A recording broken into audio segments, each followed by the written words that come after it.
नमस्कार my dear friends, आपका दिन शुभ हो, आपका दिन मंगलमय हो। बहुत बहुत शुभकामनाओं के साथ। जैसा कि आपसे रोज सुबह प्रदायक एक प्यारी सी कहानी, एक प्यारी सी प्रेरक कहानी लेके आपके सामने उपस्थित होता हूँ। और प्रतिदिन रात में जो है 10 सवा 10 पर आपके साथ लाइव होता हूँ। कुछ बेसिक मुद्दे लेके, कुछ व्यक्तिगत मुद्दे लेकर के, कुछ पारिवारिक विषय लेकर के, बच्चों के बारे में, अपने माता पिता पत्नी के बारे में, कुछ विशेष चीज़ों पर हम बात करते हैं और सोचते हैं कि कुछ सबसे पहले जो है कुछ कैसे अपने आप को हम डेवलप कर सकते हैं इस पर। और अगर समय बचता है, मिलता है, तो हमारे जो ज्वलंत विषय हैं उन पर बात करते हैं। एवरीडे आपको रात में 10 सवा 10 के आसपास में पर डे आता हूँ। आप लोग जुड़ सकते हैं, उससे आ सकते हैं। चैनल को सब्सक्राइब कर सकते हैं, अगर नए हैं तो सब्सक्राइब करके लाइक कर सकते हैं, ढेर सारे कमेंट कर सकते हैं। खैर, आज ये बात करता हूँ एक बहुत प्यारी कहानी की। एक बार की बात थी कि एक साध्वी जो है एक पहाड़ी के ऊपर सुनसान जगह पर तप कर रही थी, जप कर रही थी, ध्यान कर रही थी।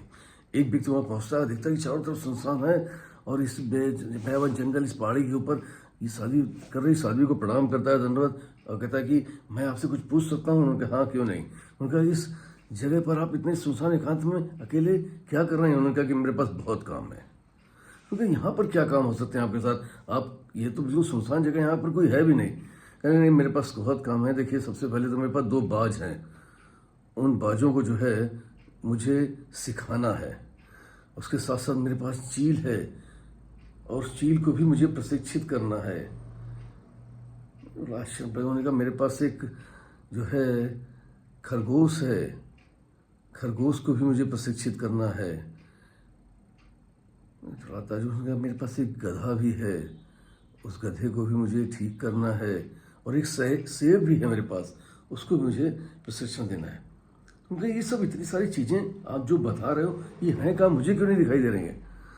बड़ी विनम्रतापूर्वक साध्वी कहती है कि वो जो ये बाज है वो मेरी 2 आँखें हैं, इन्हें मुझे प्रशिक्षित करना है कि सदैव जो है अच्छाई और बुराई में सिर्फ अच्छाई पर ही अपनी नज़र टिकाएं, अच्छाई पर ही नज़र ध्यान दें। ये जो चील है, ये मेरे पंजे, मतलब मेरे हाथ हैं, ये कभी कभी किसी को आहत ना करें, कभी किसी को हिट नहीं करें, कभी किसी से मार ना करें, किसी को चोट ना पहुंचाएं। इसके लिए इन्हें नियंत्रित करना है। ये जो पैर हैं मेरे, वो खरगोश हैं, इनको मुझे कठिन परिस्थितियों में भी चलना सिखाना है, जो हमेशा कंफर्ट और आराम से चलना चाहते हैं या नहीं चलना चाहते हैं। इसके बाद जो ये मेरा शरीर है, ये पूरा शरीर जो है गधे के तरीके है, जो बहुत जिद्दी होता है, कभी बोझ नहीं उठाना चाहता। इसे भी मुझे बोझ उठाने, कठिन परिस्थितियों को मैं जीने योग्य बनाना है, चलने योग्य बनाना है। और मेरे पास जो एक शेर है, वो मेरा अहंकार है, मेरा गुरूर है, जो व्यर्थ में मेरे पास है। इसको, ये अहंकार, ये गुरूर मुझे हटाना है, उसे सही करना है। ये सब चीज़ें हैं जिनको मुझे व्यवस्थित करना है।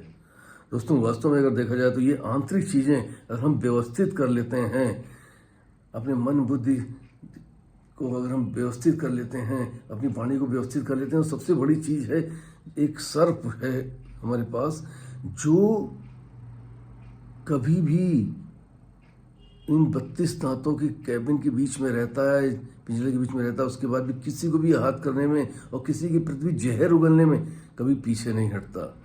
इसके पर कंट्रोल करना बहुत ज़रूरी है। दोस्तों, अगर लाइफ में इन सब चीज़ों को हम कंट्रोल कर लेते हैं, अपनी मन बुद्धि जिह्वा इनको कंट्रोल कर लेते हैं, तो ये जितने भी हमारे ऐसे संसाधन हैं, जो भौतिक संसाधन हैं, उनको भी हम सही तरीके से इस्तेमाल कर पाते हैं और सही जगह पर इस्तेमाल कर पाते हैं।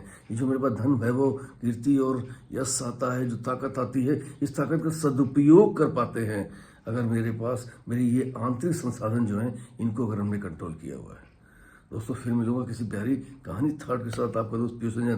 तब तक भी प्रयास करिए कि जो तुम्हारे आंतरिक संसाधन ये हैं, इन सब चीज़ों पर अपना नियंत्रण बनाइए। इन पर नियंत्रण होगा तो निश्चित तौर पर बाहर की भौतिक चीज़ों पर आपका नियंत्रण मजबूत होगा। This is all of it. Thank you very much. आपका दोस्त पीयूष रंजन।